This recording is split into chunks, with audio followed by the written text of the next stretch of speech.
નમસ્કાર, હું છું એન્કર અર્પિતા પટેલ. આપ જોઈ રહ્યા છો ન્યૂઝ ચેનલમાં દર્શક મિત્રો આપનું હાર્દિક સ્વાગત છે. બનાસકાંઠા જિલ્લાના ઓગળ તાલુકાના પાદર ગામના જોશી મહેશભાઈ દેવરમભાઈએ તેમના ફાર્મ હાઉસમાં બનાવેલ પશુપાલનનો તબેલો, તેમાં ગાય ભેંસ નાની મોટી 5 થી 7 જેટલી અંદર બોધેલી હતી. અચાનક ભયજનક વાવાઝોડા સાથે વરસાદ, ઓચિંતું વીજળીના કડાકા ભડાકા સાથે બહાર લીમડા નીચે એક ગાય બાંધેલી હતી. તેને પણ 7 મહિના હતા. એના ઉપર લીમડાની દાળ પડતા સરસ્વતી પાટણ જિલ્લાના ઠાકોર અરવિંદજી પેલાજી અને તેમના ભાઈ ઠાકોર અલ્પેશજી પેલાજીએ બંને ગાય બચાવવા માટે બહુ જ મહેનત કરી હતી, પણ લેખે લાગે નહીં. પણ ગાયનું મોત થયું હતું અને ઘરવખરી અસ્તવ્યસ્ત થઈ ગઈ હતી. ઘઉં, બાજરી, ઘરનું સીધું સામાન વરસાદનું પાણી પલળી ગયું હતું અને આનો જવાબદાર કોણ હશે? તેઓ કોઈ પણ સહાય મળે તેની માંગ. નમ્ર વિનંતી.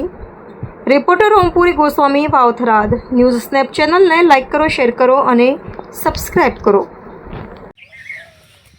આજના રોજ ઓગળ તાલુકાના પાદર ગામના જોશી મહેશભાઈ દેવરમભાઈ એમના ફાર્મ હાઉસની અંદર જે પશુપાલનનું વાવાઝોડાના કારણે જે એક ગાય ઉપર ડાળ પડેલ છે. મહેશભાઈ, આપ તમારી ગાયને, તો એ વિષયમાં આપ શું કહેવા માગો તમે? સાહેબ, રાત્રે અચાનક બધા મારા ભાગ્યા બધા ઉતા હતા અને અચાનક રાત્રે વાવાઝોડા પવન સાથે ફૂંકાણો, જેની અંદર મારા માલ ઢોર પશુ બધા બાંધેલા હતા.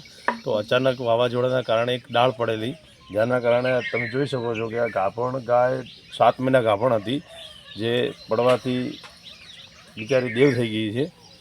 તો બીજું તો શું કહ્યું કે આના કારણે સ્પેશિયલ આ મારા ભાગ્યાની ગાય છે, એને નુકસાન થયું છે બિચારાને. તો રાહત જે સરકાર જે કંઈ આલે તો એના માટે નમ્ર વિનંતી છે.